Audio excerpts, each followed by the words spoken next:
Riqueza, consumo, segurança. Essa é a utopia da modernidade e do capitalismo. Onde foram parar essas certezas? Extremos que se cruzam, riqueza e miséria. Sonhos de democracia e inclusão confundem-se com as distopias da exclusão e da violência.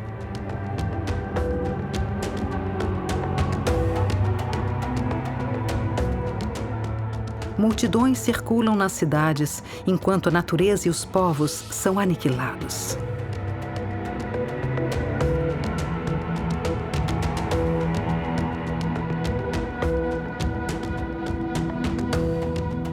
O mercado dá a tudo um preço e se utiliza da ciência e da tecnologia para criar o controle e controlar a criação. Sofre toda a natureza. Os conflitos ecológicos e sociais fazem parte de nossa época. Apostamos em 3 fios da meada que se entrecruzam no presente para preparar solos férteis de outros futuros.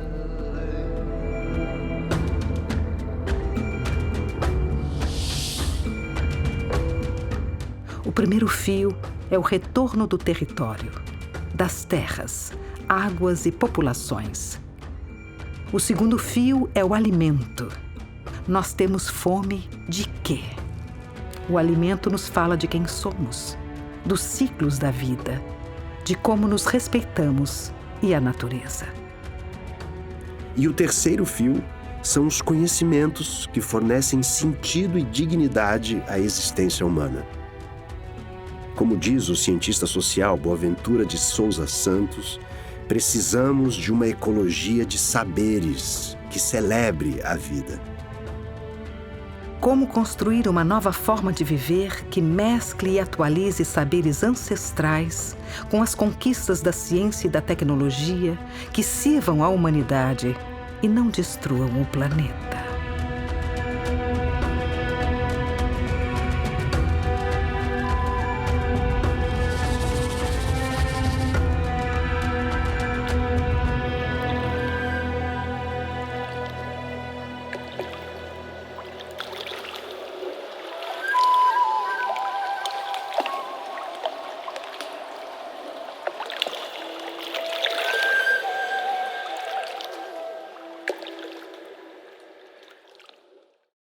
La sabiduría no está en aquel que lee más libros, ¿no?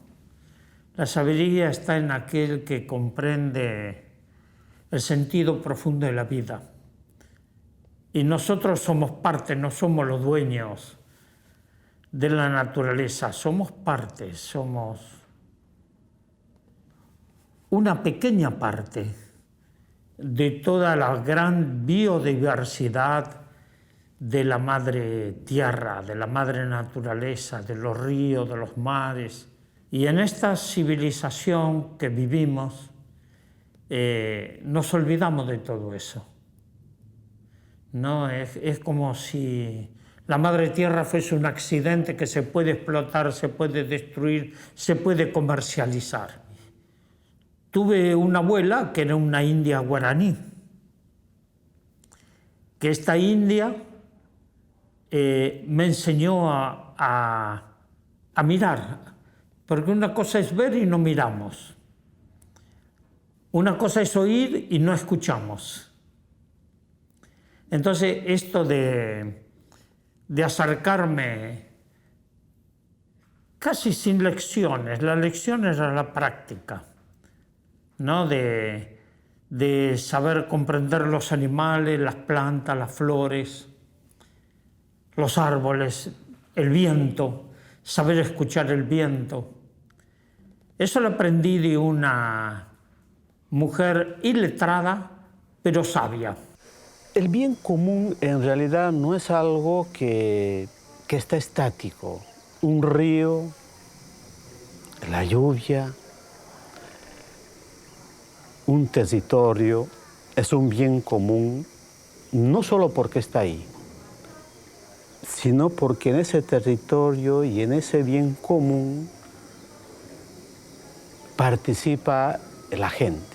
Romper con ese esquema y ese modelo que nos han puesto en la cabeza de desarrollo en el norte, que desarrollo significa consumismo, ese modelo que destruye los bienes comunes, que destruye el territorio, que expulsa a la gente de los campos para irse a las ciudades, donde ya no se produce nada, donde la gente en las ciudades vive en condiciones realmente de esclavitud, sin derechos, sin voz, sin palavra, sem dignidade, não? Tendo como tema central o desenvolvimento, nós já perdemos a batalha. Porquê? Porque o problema é mesmo exatamente o conceito de desenvolvimento. Eu, por exemplo, trabalho com o conceito de alternativas ao desenvolvimento.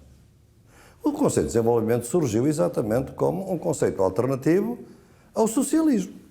O socialismo tinha do outro lado do Muro de Berlim, tinha as suas formas socialistas, deste lado estava o conceito de desenvolvimento. E é uma invenção. Exatamente para quê? Para criar que o modelo capitalista também leva ao bem-estar de todas as populações do mundo. Não nos libertamos ainda disso.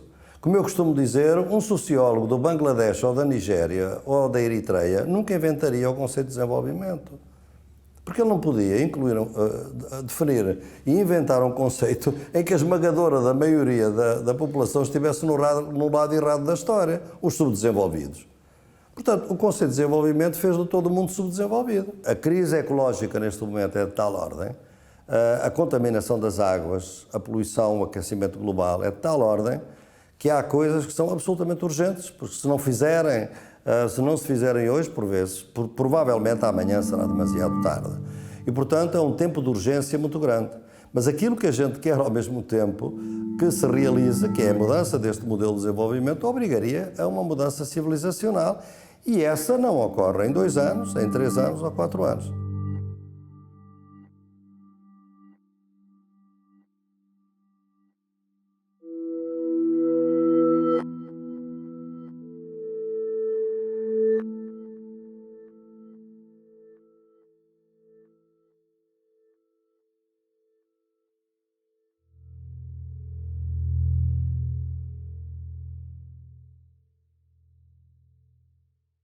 Se nós formos para o horizonte temporal da urgência, nós vamos encontrar os band-aids, isto é, vamos tentar solucionar o problema aqui, o problema acolá, que é a técnica, obviamente, que domina neste momento, que são o capitalismo verde, que são as formas de descontaminação dos rios e, portanto, ou seja, não alterar em nada o modelo de desenvolvimento, mas tentar que alguns dos danos colaterais, como eles dizem, que são, neste caso, os danos ambientais, sejam resolvidos. Bem, essa temporalidade vê-se que não vai levar a lado nenhum. A temporalidade civilizacional obriga, efetivamente, a uma mudança de civilização. O que é que isso quer dizer? Quer dizer, fundamentalmente, também nós temos que mudar. Porque enquanto tivermos todas as tecnologias e os hábitos de consumo que nós temos, nós somos os próprios inimigos de qualquer mudança que possa ocorrer. Há uma discussão, pode parecer meio teórica, abstrata, mas ela é muito importante, nessa discussão da propriedade da patente, que diz respeito à construção moderna do sentido de indivíduo, de individualidade e de propriedade.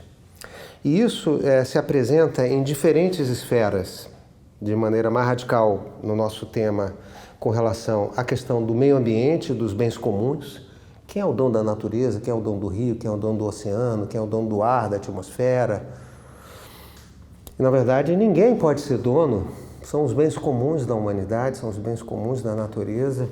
E se alguém se apropria ou lucra, se beneficia isoladamente do todo, alguma coisa de mal vai acontecer naquela sociedade. E é isso que tem acontecido na nossa sociedade nos últimos tempos, nas últimas décadas, séculos. Mas essa discussão é uma discussão também importante se a gente for pensar alguns setores da sociedade, da economia e da vida em sociedade. No momento, o que a gente tem, na verdade, é uma enorme perversidade, que é a inversão do que é comum, coletivo, de interesse humanitário fundamental, sendo diluído e aprisionado pelos interesses privados, individuais, corporativos.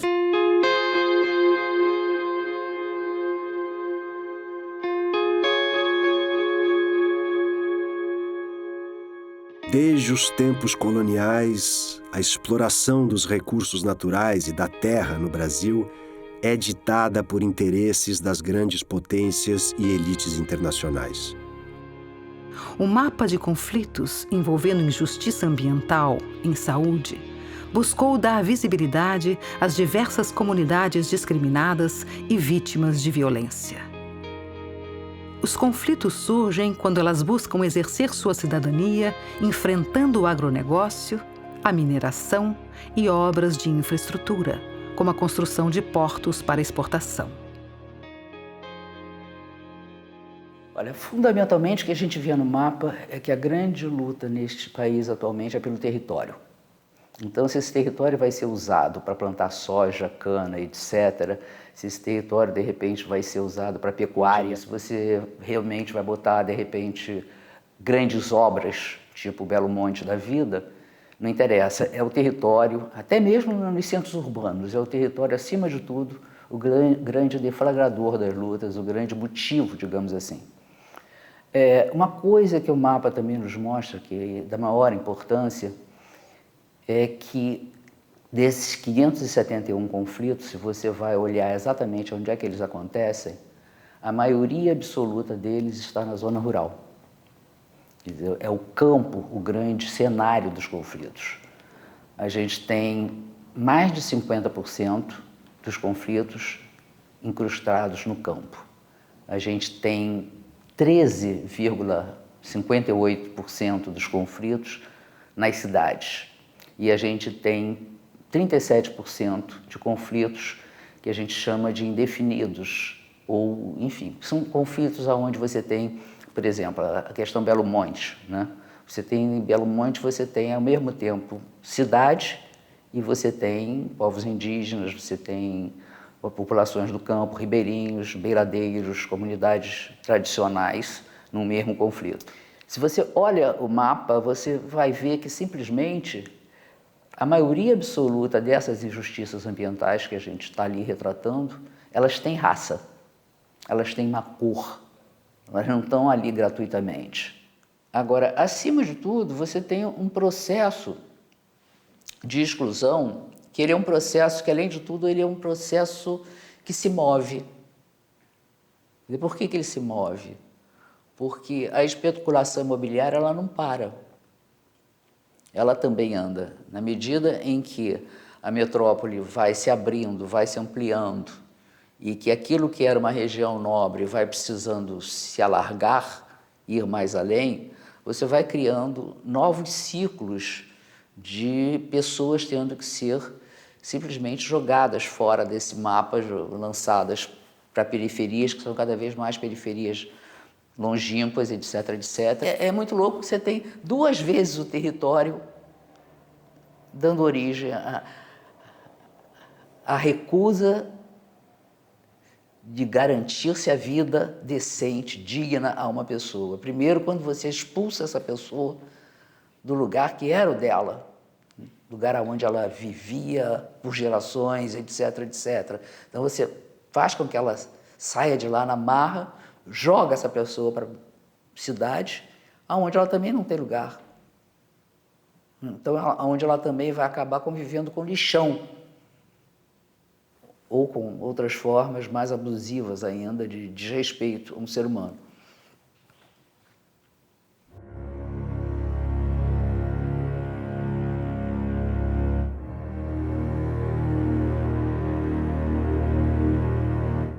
Os povos das florestas e águas tentam evitar as consequências que viram de perto com a instalação da usina de Belo Monte na bacia do rio Xingu e resistem para preservar seus territórios e saberes ancestrais.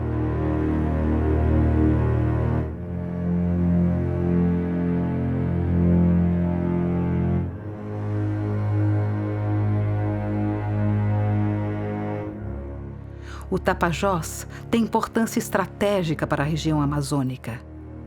Suas águas estão ameaçadas pela construção de mega-usinas hidrelétricas, projetos de grandes mineradoras, abertura de estradas, instalação de portos para escoamento da soja e garimpos clandestinos.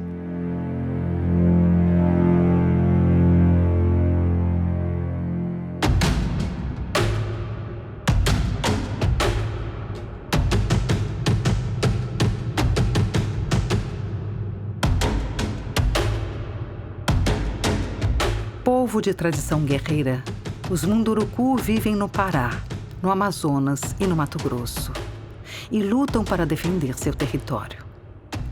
Em nome do progresso, os não-índios cometem barbáries contra os rios, cachoeiras e locais sagrados, peixes, pássaros e os povos que lá vivem.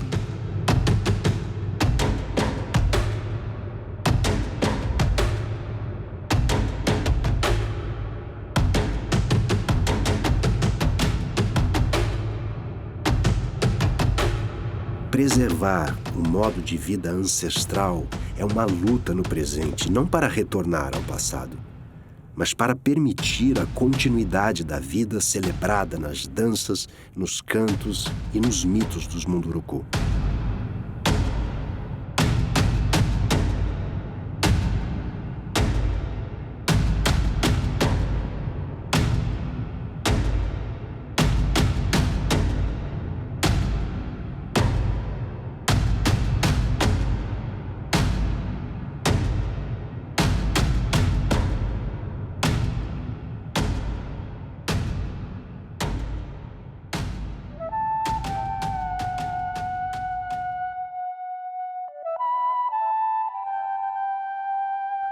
Os Munduruku contam que foram criados por Caroçacaibã, a partir do barro. Com o sopro de seu vento, ele deu a vida para todo o povo. Eles dizem que existe um princípio que cria, organiza e transforma todos os seres, os animais, as florestas, os rios e a humanidade. Os Pariwat, os não-índios, fazem parte da humanidade. Mas ao se considerarem superiores à criação, aos Munduruku e à natureza, eles promovem a destruição. Os ancestrais Munduruku dizem que um dia os Pariwat chegariam às suas terras. Com sua ganância iriam destruir o povo e as riquezas. Não poupariam nem mulheres nem crianças. Por isso, os Munduruku sabem, esse dia chegou. Como guerreiros e guardiões, eles resistirão.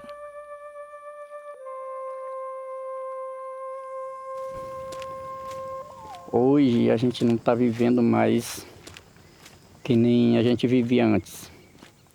A gente não está mais vivendo em paz, porque tanto de projetos grandes que está direcionando aos povos Munduruku e os povos da Amazônia, né?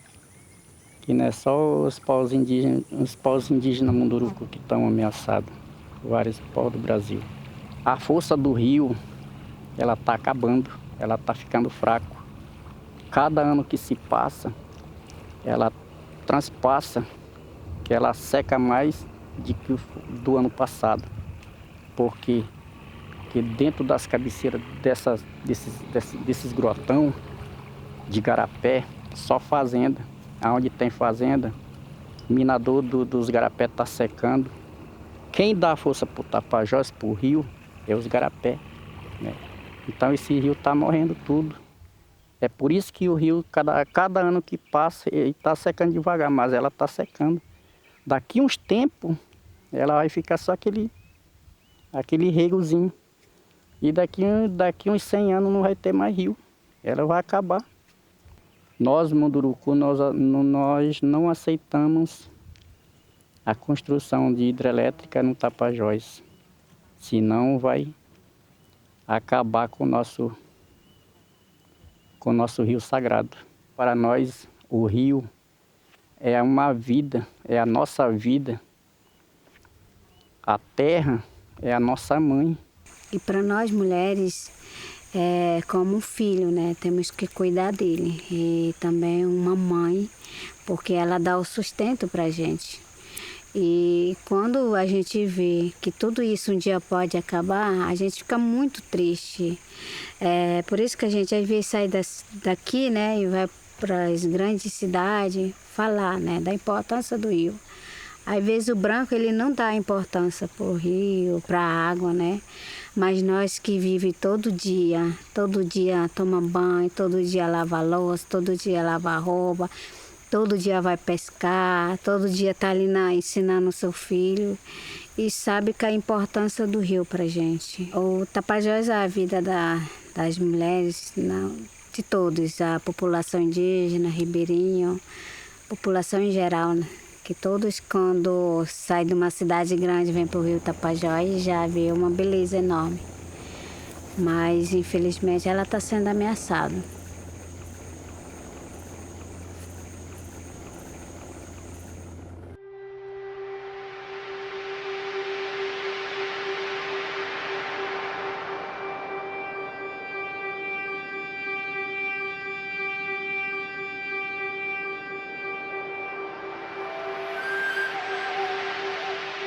Na outra margem do rio, os beiradeiros das comunidades de Montanha e Mangabal lutam para permanecer no local onde se instalaram há mais de 150 anos.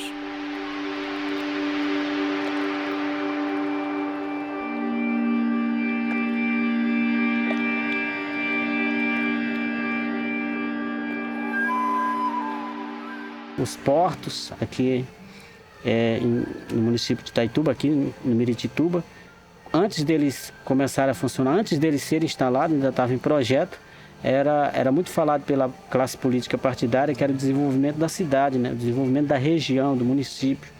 E o que percebe-se é que esses projetos desenvolveram, hoje está funcionando o escoamento da soja nos portos aí de Miritituba, né?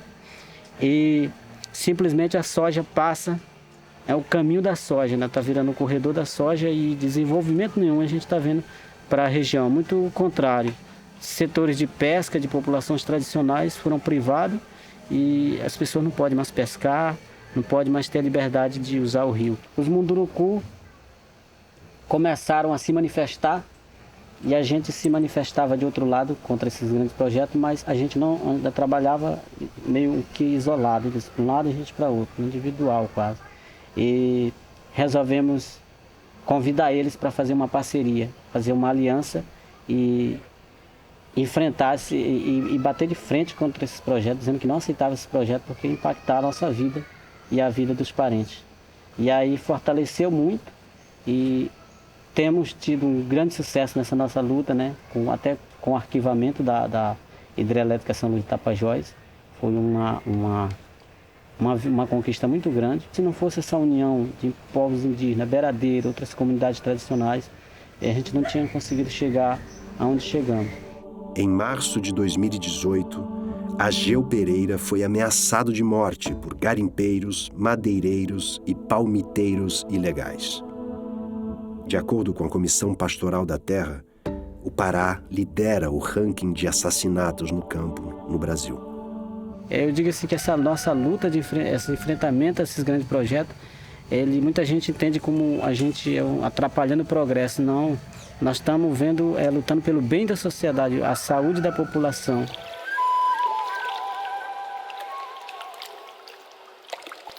Mais ao norte, na região do Rio Trombetas, quilombolas descendentes de escravos africanos lutam contra os impactos da exploração de bauxita.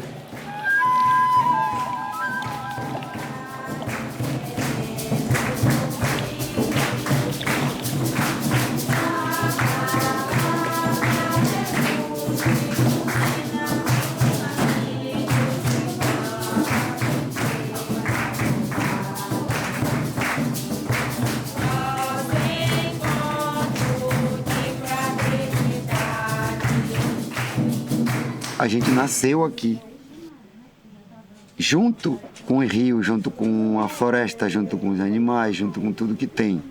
Então a gente acha que a gente é dessa família, família da natureza, porque a gente nasceu aqui no Quilombo.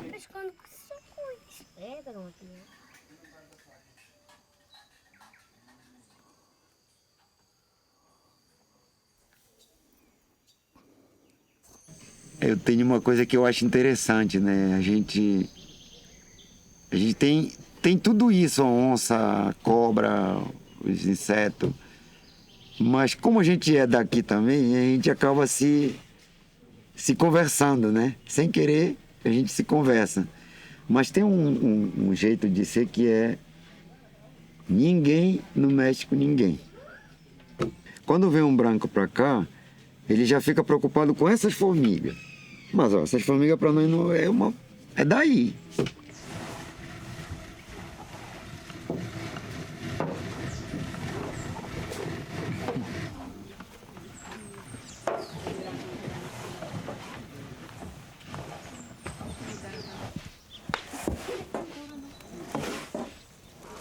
A gente sabe que essas áreas quilombola indígena, ela tem muita riqueza.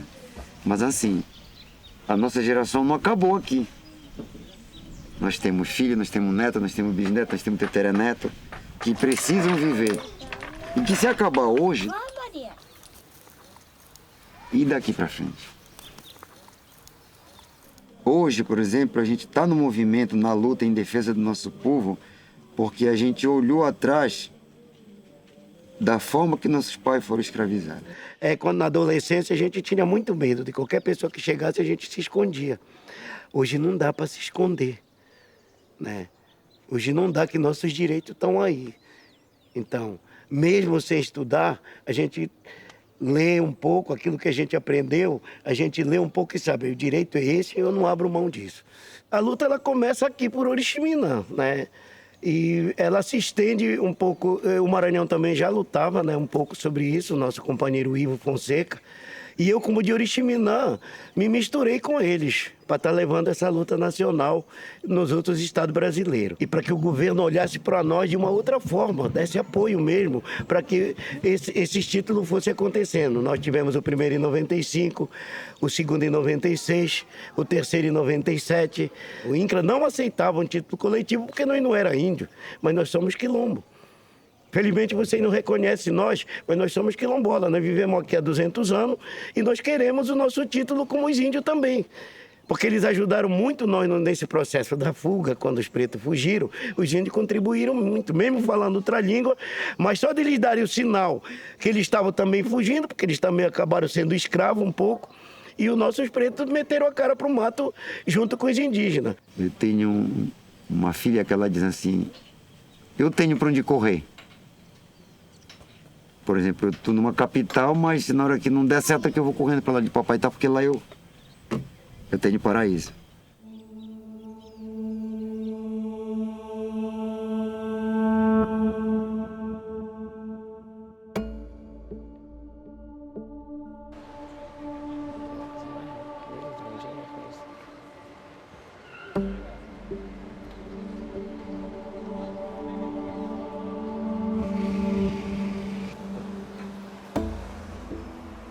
Aqui era o Hotel Columbia Palace, tá? Que é um hotel datado da década de 20, 30. E daí ele fecha no dia 1º de maio de 1983. Se não me engano, acho que é essa data, tá? Conforme a escritura que eu li. E daí ele ficou 27 anos fechado. Esse prédio aqui, ele não tinha rede nem de água, nem rede de esgoto, nem rede elétrica. E daí os próprios moradores fizeram isso. Que, querendo ou não, se a gente pensar nesse prédio, um prédio de 6 andares, entendeu? Que acolhe 84 famílias, ele é um bairro, entendeu? Que são 225 pessoas, dá literalmente um bairro. Daí, no ano de 2010, ocorreu essa luta aqui de ocupar esse prédio aqui na Avenida São João, no 3 de outubro de 2010, que é um prédio que ficou 27 anos sem cumprir a função social e ainda em abandono, né? Então, são duas questões que ocorrem com esse prédio. Não é só uma questão ideológica, é uma questão, assim, social, entendeu? Porque o princípio da vida humana, ela se dá no espaço da casa, entendeu? E quando a pessoa acessa a casa, ela começa a ter um processo de liberdade mesmo. Porque ela tem um espaço de segurança onde ela volta todos os dias e ali ela pode concretizar outras realizações no contexto social. Você fala hoje em locação social no centro, ou em desapropriar prédios do centro para próprio morar, você é bolivariano, comunista e ultra-revolucionário, né? Agora é isso que as pessoas esquecem. Já foi ver como é em Paris, na glamurosa Paris? Como é em Londres? Como é em algumas cidades norte-americanas? É surpreendente, é espantoso que em 2017, em 2018, no século XXI, lutar por moradia seja tratado como algo radical. Ocupar terra seja tratado como algo radical. E não ter milhões de pessoas que, a essa altura do campeonato, não têm casa, não isso que seja radical. É espantoso, porque é tão básico esse direito a morar dignamente, a ter um lugar. Nós precisamos quebrar o tabu de que pobre não pode morar no centro. Espaço não falta. A maior parte dos imóveis ociosos utilizados pela especulação imobiliária nos grandes centros urbanos brasileiros estão nas regiões centrais das cidades. Prédios, edifícios públicos, que ficam em situação de abandono, esperando um melhor momento, uma operação urbana, um investimento, onde eles depois possam vender a alto custo. Nós vivemos, nas últimas décadas, uma transformação radical de paradigma em relação à questão da moradia. Como todo mundo precisa morar, é sensacional transformar a moradia num ativo financeiro, porque isso pode ganhar uma escala enorme, que é exatamente a escala que ganhou.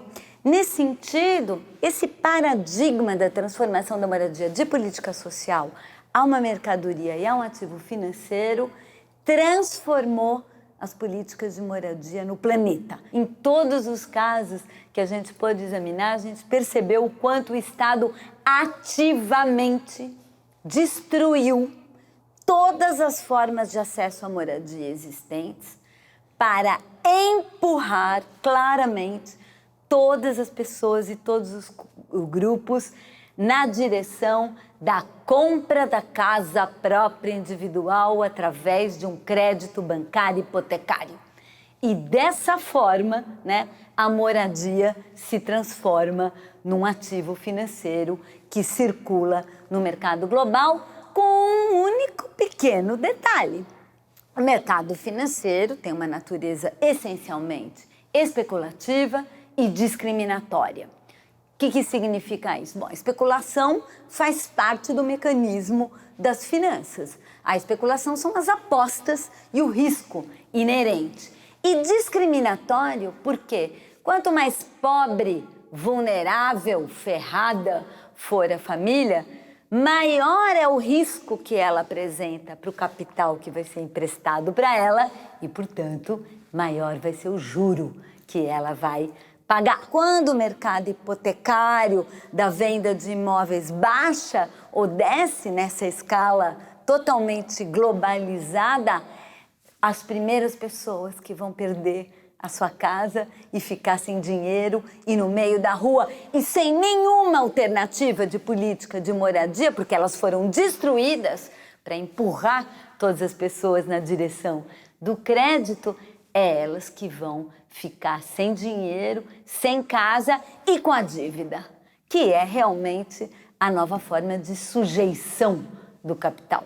A luta das favelas, a luta das periferias, a luta das ocupações é exatamente a mesma luta dos quilombos, é a mesma luta das comunidades indígenas pelo reconhecimento da possibilidade de que o território possa ser apropriado e vivido por outras lógicas, por outros tipos de vínculos individuais e coletivos e comunitários e múltiplos que não este modelo único que nos submete à lógica financeira.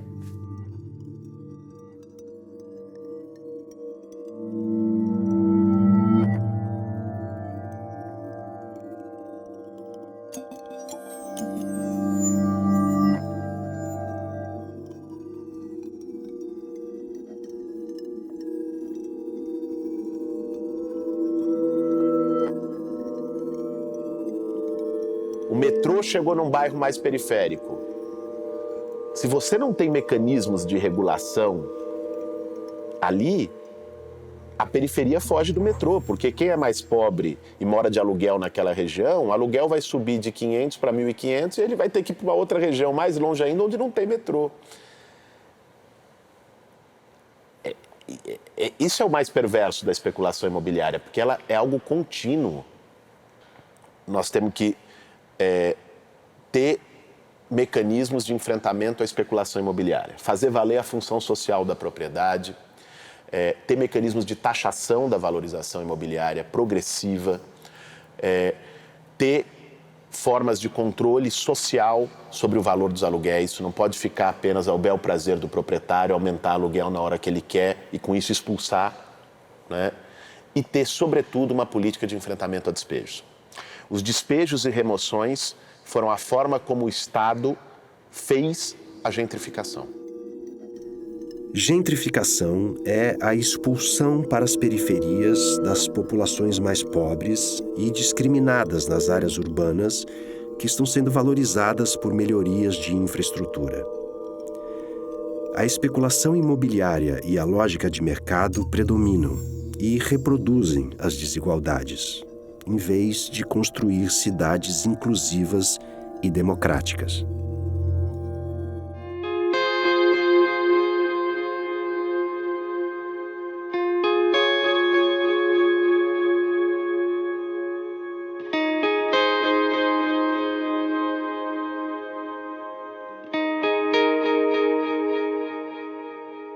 De acordo com a Organização das Nações Unidas para a Alimentação e a Agricultura, a produção mundial é suficiente para alimentar a todos. Mas cerca de 815 milhões de pessoas passam fome. Metade da humanidade produz total ou parcialmente seu alimento e a agricultura familiar sempre forneceu comida fresca para as cidades. Mas cada vez mais corporações transnacionais controlam de forma desigual a produção, a distribuição e a venda de alimentos. Junto com as indústrias dos agrotóxicos, dos transgênicos e das grandes cadeias de supermercado, formam os impérios alimentares. Monocultivos de sementes transgênicas crescem em grandes plantações. As pessoas são empurradas para as periferias das cidades sem acesso a alimentos de qualidade. São justamente os que produziam sua comida que agora se tornam os mais vulneráveis e consomem alimentos com muito sódio, açúcares, gorduras e agrotóxicos. Food is both the biggest reason for colonization today, whether it's through GMO seed or it's through trade in commodities or through agro-processing. This is where corporations that produce nothing are controlling what we eat. That is destroying the planet on the one hand, and so if you're ecologically conscious, you should be part of a solution and not eat food from industrial production. But it's also destroying people's health. 75% of diseases in the world today, whether it be cancer, whether it be neurological problems, whether it be obesity and diabetes, hypertension, allergies, all of these problems are rooted in this bad food system. So for the sake of the health of the planet and your own health and the health of your future generations, it's very important for people to get out of the trap of industrial food and start growing food if they can, knowing a farmer who grows food if they can't grow food themselves. But even in cities, urban gardening is taking off in a very big way. On a terrace, in a balcony, you can grow food. Hoje a gente não tem mais pessoas produzindo no meio rural, não é só porque há uma tendência inexorável das pessoas saírem do meio rural e irem para o meio urbano, né? É porque hoje a gente tem um modo de relação, né, campo-cidade, né, e de estrutura, né, de propriedade da terra, né, que ele é muito desigual, né, e uma série de mecanismos que tentam impedir, né, esses circuitos de produção de alimento e também esse fortalecimento da própria produção para o autoconsumo, né. Há uma correlação perfeitamente identificada entre consumo de agrotóxico, agronegócio e violência no campo. Temos o caso do Mato Grosso do Sul, que exatamente é o estado do Brasil que consome mais agrotóxico, é onde, neste momento, o agronegócio é mais agressivo e é onde estão a exterminar os indígenas, neste caso os Kaiowá, os Guaranis Kaiowá, não são os únicos, mas obviamente que tudo parece ser um desígnio para terminar a tarefa que o colonialismo não conseguiu terminar. As condições de acesso ao alimento, elas estão se tornando, digamos assim, passando por um processo muito grande de concentração. Concentração da água, concentração da terra, concentração da biodiversidade e a apropriação privada dos conhecimentos associados a essa produção de alimentos, né? Well, the agrochemical companies who have become the seed companies through GMOs are the pharmaceutical industry. They're the same industry. And all of it has roots in war. Yeah. All of it. And for them, it's a never-ending profit system. As the soil dies, then they control more of the inputs for soil. As biodiversity dies, they sell more patented seed. As people get more cancer, they sell more patented drugs. For them, this is a very effective system, but it is not working for the planet, and it is not working for people. And that is why we must take our food out of the hands of the poison industry, whose only skill is making poisons, making people fall ill, and stealing our governments and destroying our democracy. Well, we definitely cannot feed huge populations with GMOs. Just look at the data. Our studies have shown that 1/3 of the food we eat is brought to us by pollinators, our bees and our butterflies. GMOs are killing them both. So already 1/3 food goes.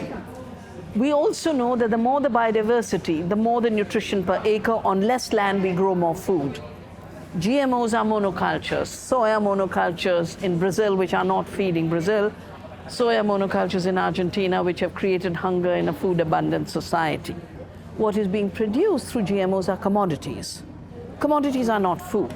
So we are not talking of a food system. It is a system that is designing hunger, it is designing the wreck of the earth. I think we have such a huge problem on the issue of scaling up, because we only think of scaling up as going vertical.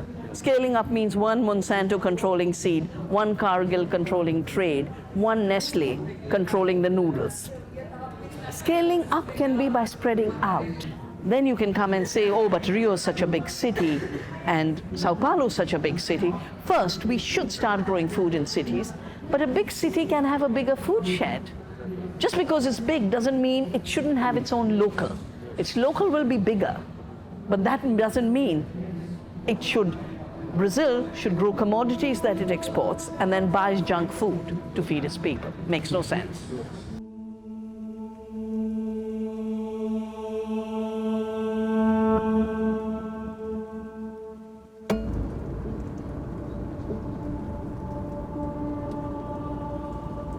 Matar a fome é acabar com as injustiças através de resistências.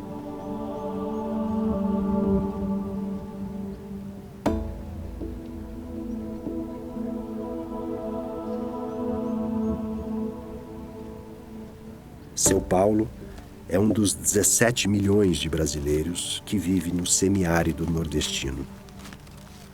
Sob o sol da Caatinga, eles enfrentam longos períodos de seca, sede e fome que chegam a durar 7 anos. Para sobreviver, eles praticam a ecologia de saberes e a solidariedade em iniciativas como o Polo de Borborema, na Paraíba. O programa reúne sindicatos de trabalhadores rurais, associações de assentados e feiras agroecológicas. Uma área estratégica do polo é a das sementes crioulas, as sementes da paixão, resultado de uma longa história de adaptação e conhecimentos adequados à natureza do lugar.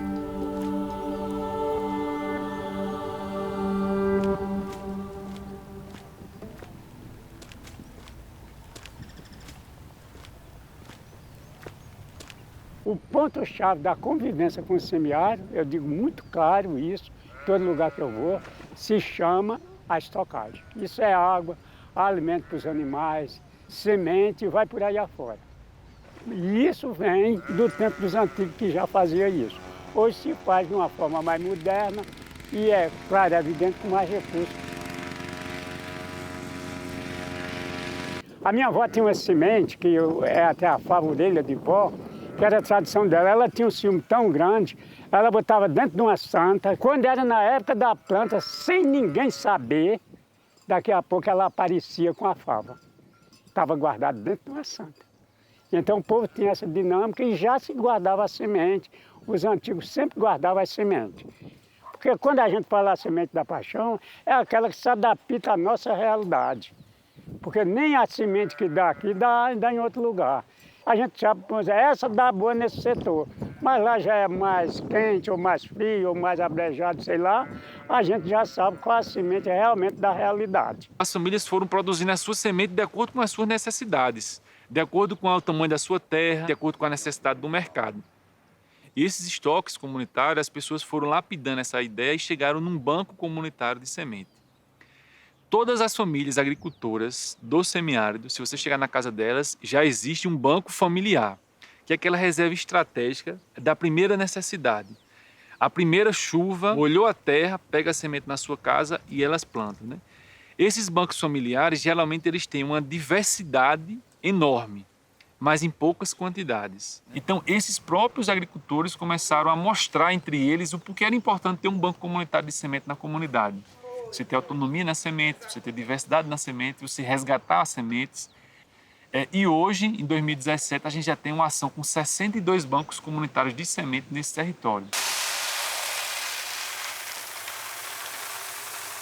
Então, ultrapassamos uma das secas maiores, mais severas nos últimos 50 anos aqui no semiárido. Foram 6 anos seguidos, recente, e as famílias perderam praticamente todo o seu estoque familiar.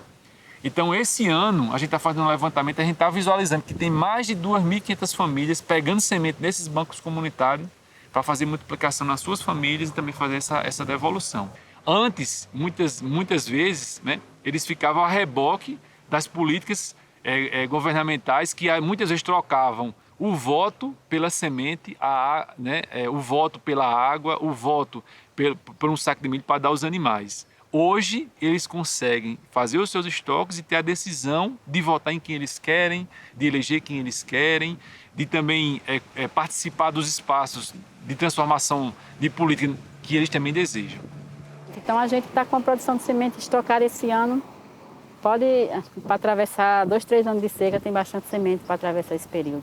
E muitas mulheres dizem, é melhor a gente guardar no banco de semente que está garantido. Se nós deixar em casa, de repente vir uma crise, faltar feijão, a gente é obrigado a comer o que está em casa. E estando no banco, ninguém vai buscar para comer, está lá guardado para plantar. Então, o banco de semente é isso. Né? Com o banco mudou muito. O banco de semente, ele é como uma mãe de família que, né? Seus filhos viajam e gastam tudo, mas sempre está de braço aberto para distribuir as sementinhas, a gente conseguir, através dessa sementinha, trazer alimento para a nossa mesa, para alimentar nossas famílias. Hoje vim entregar as sementes, peguei e vim devolver, né? Para quando for o ano 500, se Deus quiser, ter semente de novo para a gente aprontar.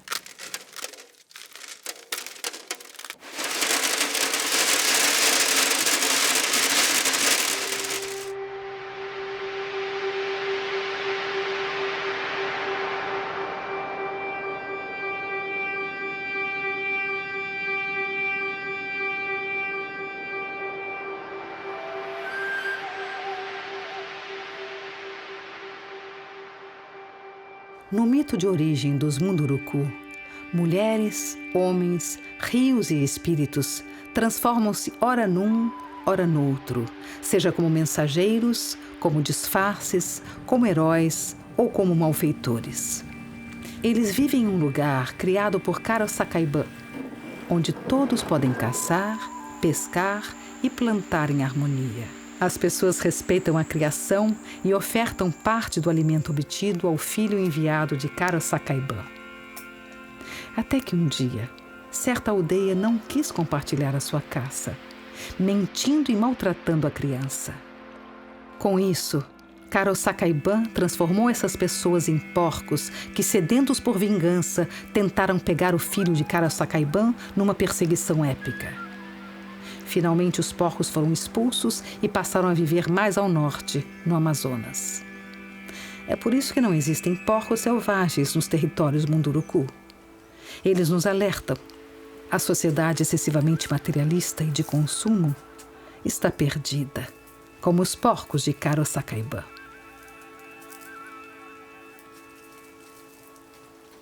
Na vida moderna e na vida urbana, as pessoas perderam a dimensão dos processos de produção e reprodução da vida.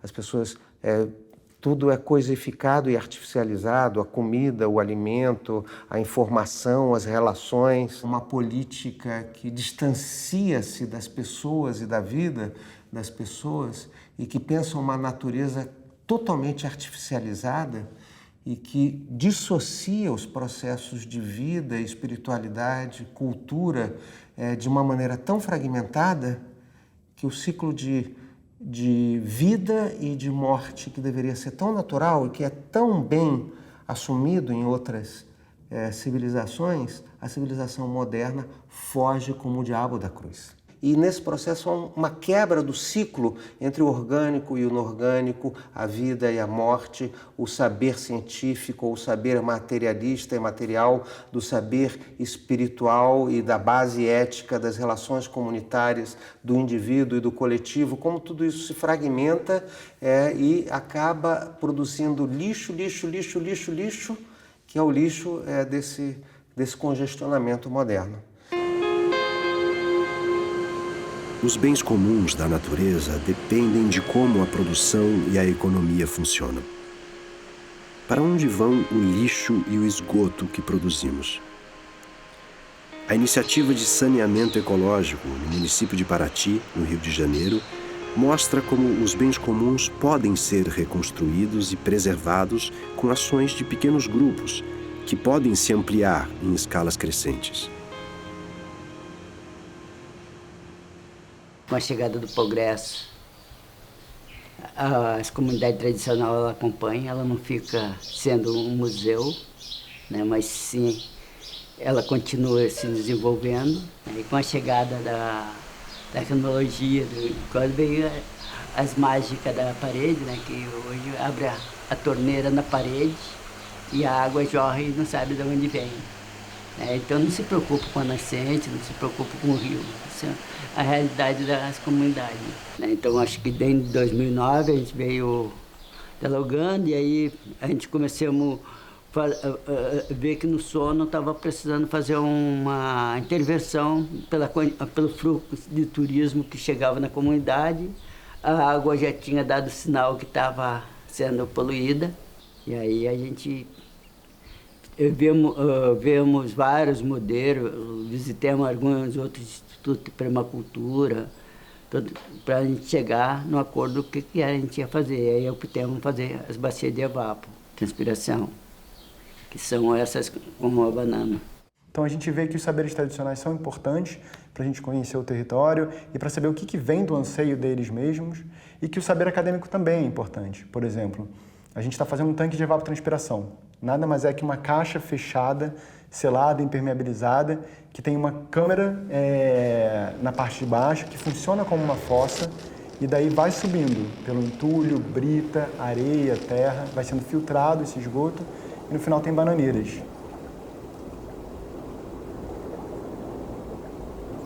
Então é o esgoto que dá frutos. Mas e esses frutos? São seguros? Então é isso que a gente também está vendo com a academia, fazendo a análise dos frutos. Saneamento ecológico não é só fechar o ciclo, né?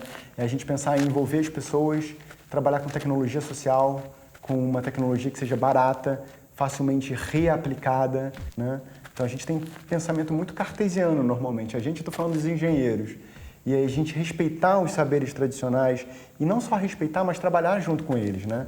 O próprio projeto de saneamento ecológico ele não veio da nossa perspectiva. Ele veio de um comunitário, o Ticote, que é do Pouso da Cajaíba e que já acreditava no saneamento de uma outra forma. A bioconstrução ela entra por causa que você consegue aproveitar o próprio material que você está removendo do local. A água ela vai evaporar, vai voltar para a natureza, ela limpa. O alimento que você comeu, ela volta para a natureza de outra forma, que vai para a banana, e vai virar um círculo que ela é retornável, ela não vai nada descartar para a natureza poluindo. Ela está um círculo fechado. Coisa.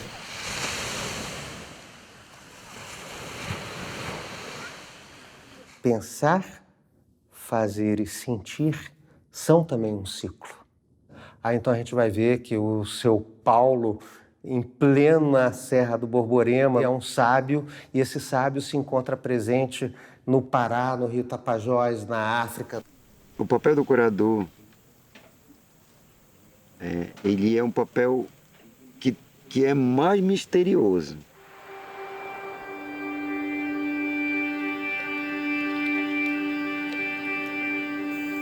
É transmitir tudo isso que tem na natureza aqui para aquele que vem crescendo. Tipo, usar o remédio daqui. Valorizar o que tem aqui, os peixes, caça, tudo aquilo que a gente já convive.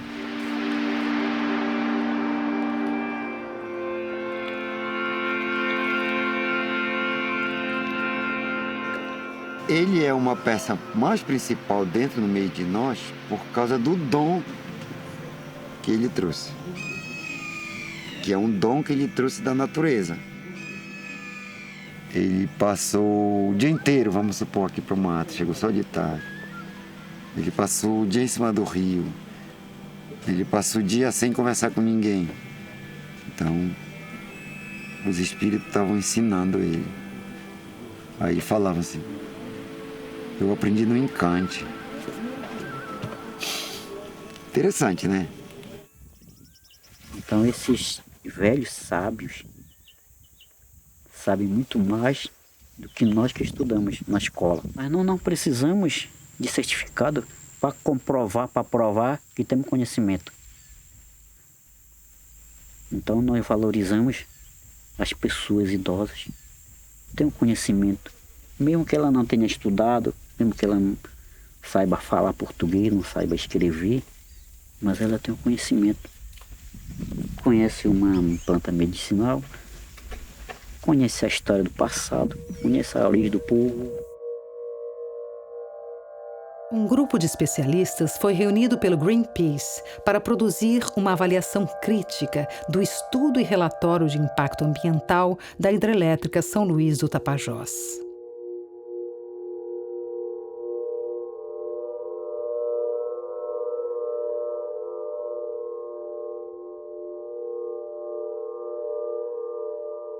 Pesquisadores visitaram a região e conversaram com os Munduruku. Os caciques Jairo e Juarez se referem a essa conversa como o encontro de sábios, os Munduruku e os cientistas do bem. Os especialistas confirmaram a importância dos pedrais, ilhas e florestas junto aos rios para a reprodução de pássaros e peixes. A gente, nesse tempo, a gente conversou com o sábio, né, branco, cientista. A gente falou o nosso conhecimento também. Existe pássaro na beira do rio aí, nessas ilhas aí, que ela não produz na terra firme, ela produz nas ilhas, porque são das ilhas, para o governo ou para a empresa. E o pedral não tem nada de importante para nós. E eles falaram que podia tirar ele. Ele pode tirar, mas ele não vai existir, ele vai morrer. Eles falaram: por que o pedral é interessante para vocês? Porque nessa época, os bodó, eles desovam dentro da loca das pedras. Não é só os bodó. Traíra, aracu, jacundá, toda espécie de peixe, ele produz dentro da loca das pedras. Então nós usamos esses pedral nessa época para pescar e ensinar essas crianças a pescar, né, nessa época. A gente vê os pedral assim que não tem nada, mas ela tem muita coisa. Então, para eles, pedral, não era importante para ninguém. Então, de todo jeito, eles estavam tentando como é que eu posso dizer? Falsificar, né, o relatório deles. Só que foi muito bom a vinda dos pessoal também para eles concordar com a gente. Quando eles foram entregar esse livrozinho lá em Brasília, a gente foi lá. A gente entregou também para o presidente do IBAMA, né? Que estava todo errado, que o relatório que os pessoal tinham feito, né? Tinha coisa ali que não podia tirar, principalmente os passarinhos, né?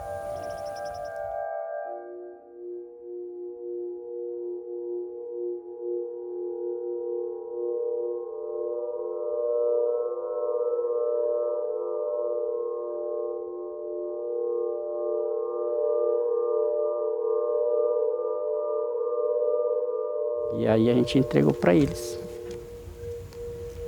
É por isso, mas que também esse licenciamento foi arquivado. Defender os bens comuns não significa abrir mão dos avanços científicos e democráticos dos últimos séculos. É criar um processo respeitoso de diálogo com as comunidades tradicionais em nome da sobrevivência e do bem viver dos povos e do planeta.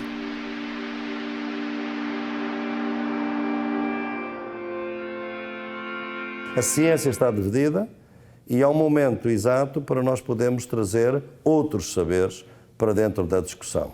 E a esse nível, então, a justiça ambiental passa de sintoma a causa e um grande digamos, sinal de uma nova civilização e de uma outra forma de pensar a sociedade, a vida e a natureza.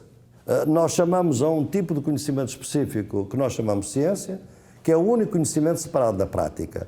Mas as pessoas, todas elas, são conhecedoras de outros conhecimentos. E é por isso que as nossas universidades são tanto um sistema de conhecimentos como um sistema de desconhecimentos. A gente obriga os nossos estudantes a ser ignorantes de outros saberes que, por vezes, as trazem das famílias, das suas comunidades. E, para isso, vem, então, a tal ecologia de saberes, que é uma forma de articular diferentes conhecimentos, credibilizar diferentes conhecimentos em situações muito concretas. Agora, o que temos que fazer é unirnos. É tratar de que o povo tenha a resistência, a força para oponer-se a isto, de privatizar todo, ¿no? De vender todo. Hoy estamos perdiendo la soberanía, estamos perdiendo las identidades. ¿No? Siempre pongo un ejemplo, que nos están imponiendo el pensamiento único. Y este pensamiento único está haciendo desastres. Es como los monocultivos de soya, de trigo, de bosques. Pero digo que siempre hay un monocultivo mucho más peligroso que todos esos, que es el monocultivo de las mentes.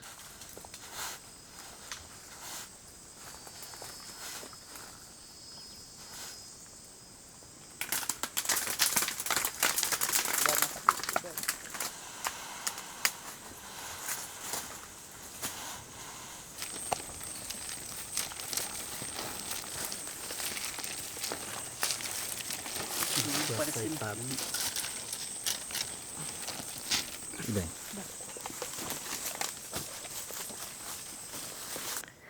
É muito comum a gente ouvir as pessoas dizendo, que de determinado tipo de pessoas, claro, que a gente está tendo um processo de genocídio nesse país, principalmente com relação aos povos indígenas. Eu acho que a forma mais importante que a gente está perdendo, aí nesse caso, é com a maior contribuição, na minha opinião, que os povos indígenas, principalmente, nos dão, que é em termos de concepção de mundo, de visão de mundo. É tão importante a gente ter essa clareza de que não estamos discutindo terra, estamos discutindo território. Em primeiro lugar, porque para o índio, pegando o índio, né, ou quilombola, né, ou essas comunidades tradicionais em geral, eles, na realidade, para eles continuarem, para eles viverem, eles não precisam só da terra. Eles são filhos da terra, eles não são donos da terra.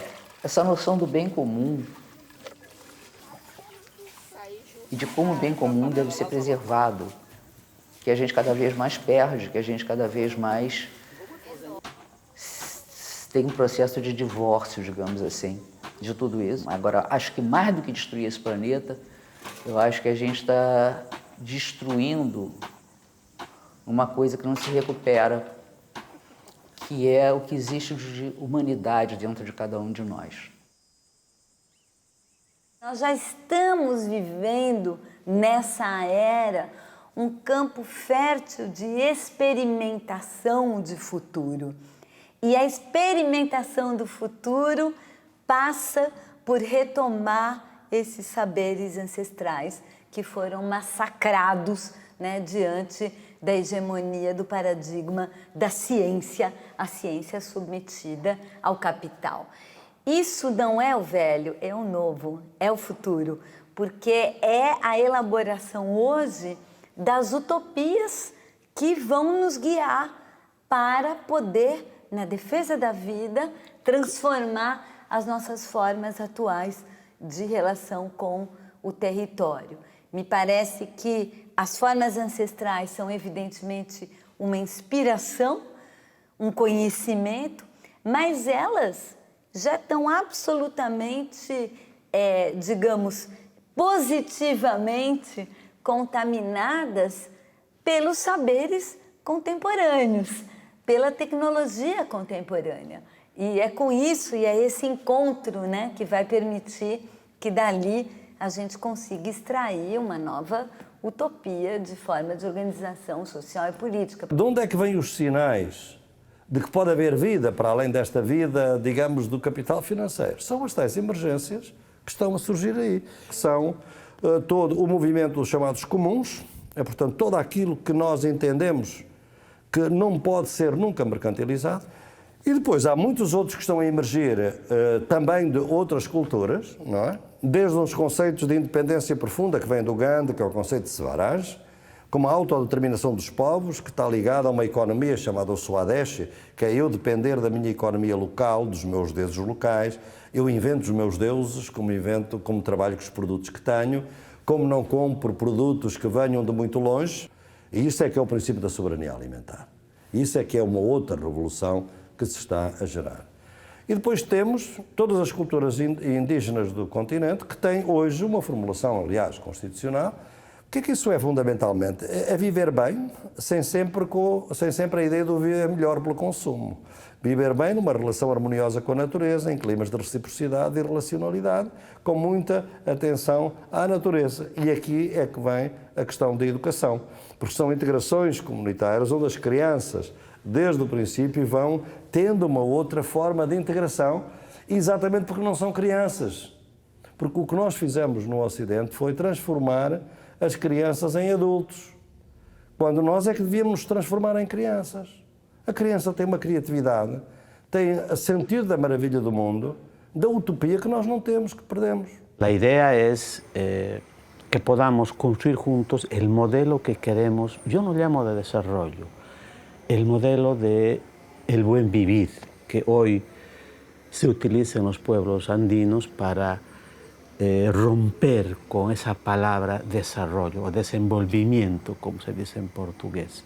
Es decir, el buen vivir, que significa armonía, significa hermandad, significa solidaridad, reciprocidad, respeto, transparencia y un vivir en armonía con todo esto que es parte de la vida, donde el hombre no está sobre la naturaleza, donde el hombre tiene que explotar los bienes comunes, la tierra, el agua, el petróleo, para que se enriquezcan unos cuantos. Eso no, eso Es un modelo que no funciona, que está destruyendo la vida, que está destruyendo el planeta y donde los más afectados es la gente común, es la gente del pueblo. Y los pueblos tenemos las mismas esperanzas y los mismos sueños al mismo tiempo. Por eso es importante que podamos conocer las luchas que se van desarrollando en diferentes partes del mundo para una cosa fundamental que no tenemos que perder. Es nuestra alegría y nuestra capacidad de levantarnos el ánimo mutuamente, es decir, no sentirnos solos. A gente foi visitar a aldeia do cacique Valdemar, que estava presente com outra família, e a gente chegou, parecia uma grande festa, que era um dia de preparar e moer a mandioca. E depois chegaram, a gente nem viu uns caçadores chegando com cotias, aí começou lá a limpar a cotia e botar a cotia no fogo, que ia servir de alimento. Aí a gente está lá conversando, né, fazendo as coisas. Aí, num determinado momento, eu estou do lado do cacique Valdemar e vendo a moagem da mandioca, que já tinha sido lavada, descascada, e havia então um motor.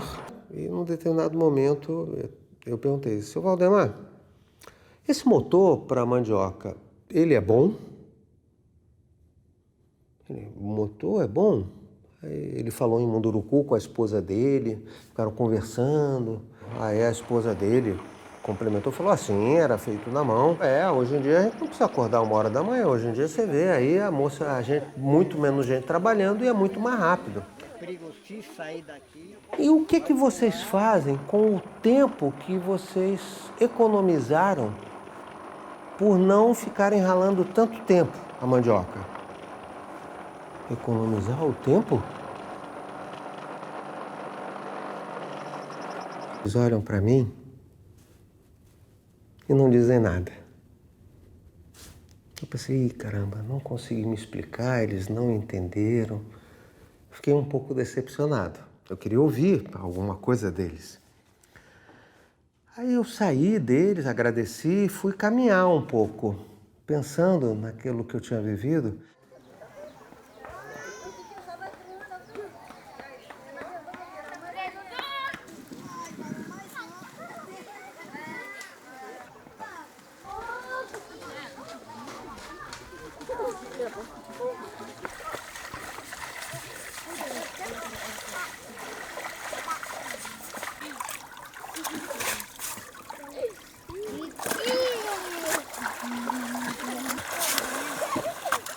E à medida que eu ia caminhando pela aldeia, eu ia vendo, aí tinham crianças brincando, pessoas conversando, outras pessoas cuidando da comida, outras pessoas já preparando a próxima etapa da produção da mandioca, outra família grande pedindo para a gente tirar uma fotografia, a equipe tirar uma fotografia da família inteira.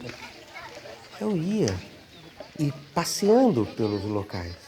E à medida que eu ia passeando, eu tive uma nítida impressão que a resposta à minha pergunta estava vindo, numa forma quase que de percepção direta do que eu estava vivendo e vendo naquele lugar.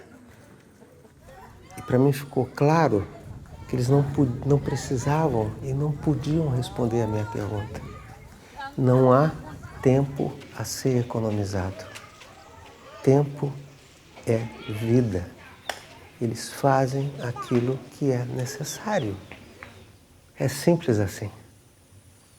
O tempo é o senhor da necessidade e não há poupança do tempo. E eu fiquei feliz quando percebi isso. Essa ideia e essa sensação de que mais importante do que qualquer coisa é simplesmente viver aquilo que tem sentido.